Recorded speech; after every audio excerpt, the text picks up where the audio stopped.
Bismillahirrahmanirrahim. Kali pertama dalam hidup saya mengunjungi, masuk dan menjadi bagian dalam katedral. Bagian dalam katedral sebuah gereja yang disucikan umat Katolik. Ajaibnya, tepat di depan saya berdiri pula masjid tempat saya biasanya beribadah.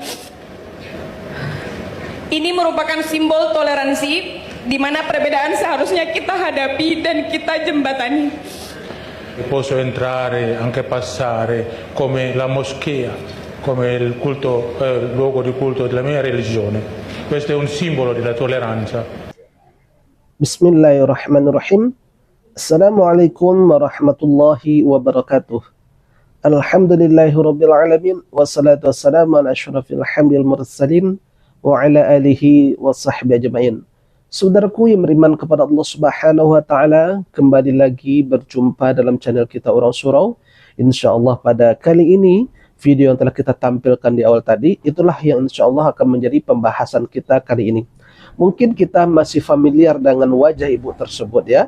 Beliau adalah seorang muslimah dan berpakaian muslimah. Beliau ini menangis curhat di depan Paus Fransiskus ketika kedatangannya di Masjid Istiqlal. Nama beliau ini adalah Ana Nur Awalia. Beliau ini adalah seorang dosen. Beliau ini adalah seorang fasilitator anak. Beliau ini adalah seorang penyiar radio yang berasal dari Buton, Sulawesi Tenggara. Dan ternyata beliau ini adalah salah seorang anggota Scholes Acurantes. Apa itu Scholes Acurantes? Yakni adalah sebuah gerakan kepemudaan kekristenan yang bersifat global, ya, yang bergerak di dalam dunia pendidikan, keremajaan, kemudian juga kepemudaan.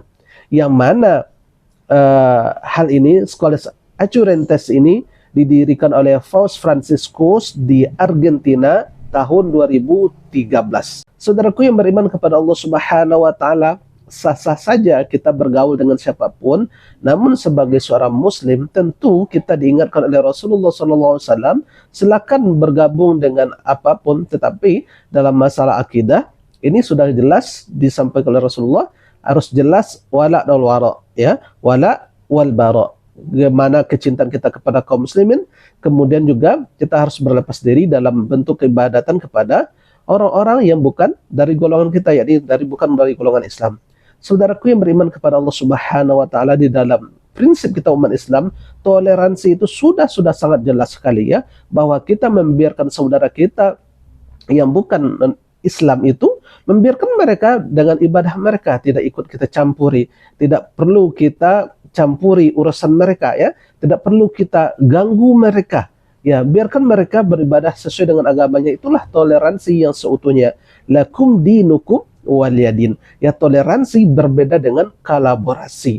Saudaraku yang beriman kepada Allah Subhanahu wa taala, seperti yang kita sampaikan tadi, bahwasanya boleh kita bergabung dengan siapapun, boleh kita berteman siapapun, namun dalam bentuk akidah mestilah kita jaga. Rasulullah mengatakan dalam hadis yang diriwayatkan oleh Imam Abu Dawud, Rasulullah mengatakan, al-mar'u ala dini khalilihi falyanzur ahadukum man yukhalil. Ya. Agama seseorang itu tergantung agama temannya, maka hendaklah engkau perhatikan ya, dengan siapa kamu berteman.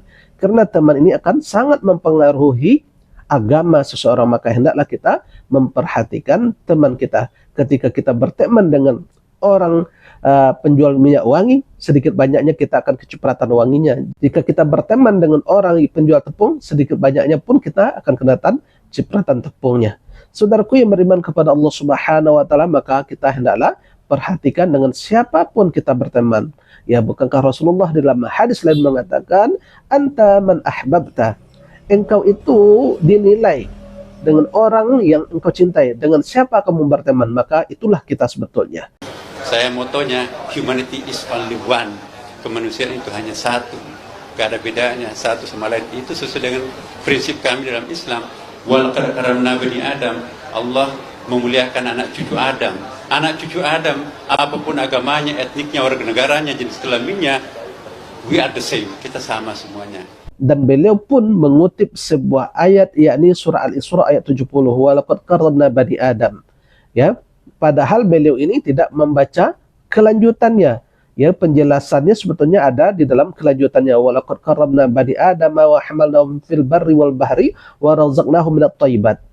Artinya bahwasanya memang betul Allah memuliakan Bani Adam ini, cuman bukan dalam bentuk hal keibadatan. Maksud ayat ini walaqad karramna Bani Adam, dan sungguh telah kami memuliakan Bani Adam ini, kata Allah, dengan apa? Dengan akal. Jadi kita dilebihkan oleh Allah Subhanahu wa taala dari makhluk lainnya dengan dimiliki, dengan dibekalinya kita akal. Kemudian dengan kita mampu berbicara dengan baik, kemudian kita mengetahui bentuk-bentuk dan nama-nama yang ada di dalam alam ini. Kemudian Allah muliakan juga dengan apa? Bahwa kita diberikan oleh Allah bahwa makhluk lain seperti binatang-binatang itu bisa tunduk kepada kita Bani Adam. Inilah bentuk kemuliaan yang Allah berikan kepada Bani Adam. Bukan berarti mentang-mentang Allah mengatakan Allah memuliakan Bani Adam, jadi semuanya mulia di sisi Allah. Tidak seperti itu. Kalau seperti itu pemahaman dari Imam Masjid Istiqlal ini, berarti menyalahi bagaimana dengan ayat Inna akramakum indallahi atqakum. Sungguhnya yang paling mulia di sisi Allah hanyalah orang-orang yang bertakwa di antara kamu. Nah, kalau seperti itu artinya apa? Ayat yang pertama dan kedua ini berbenturan. Maka kita sampaikan bahwasanya apa yang disampaikan oleh moto katanya dari Nasaruddin Umar itu tidaklah tepat. Dia menyeret ayat ini seolah-olah ayat ini adalah melegitimasi semua bahwa kita dimuliakan oleh Allah, yang tidak dilihat dari Islam ataupun tidak. Itu tidaklah benar.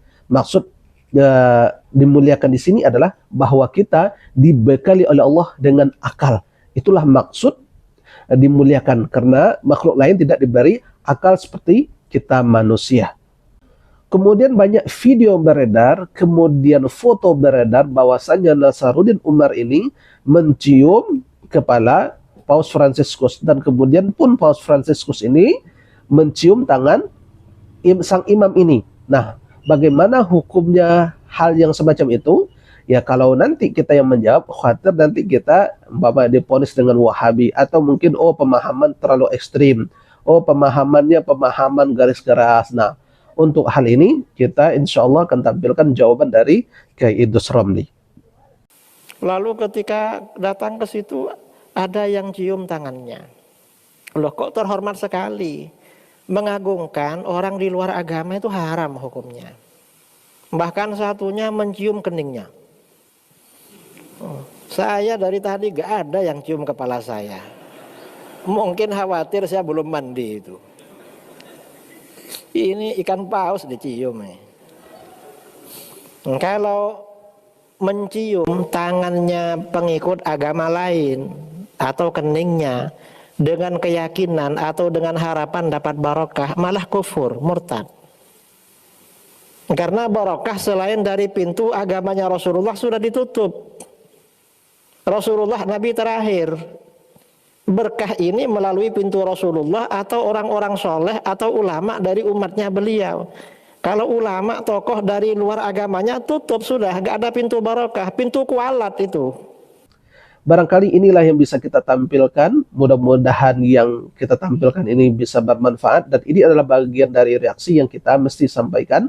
Mudah-mudahan yang sedikit ini bisa memberikan manfaat untuk kita semua. Subhanakallahumma wa bihamdika asyhadu an la ilaha illa anta astaghfiruka wa atubu ilaik wa billahi taufiq wal hidayah. Assalamualaikum warahmatullahi wabarakatuh.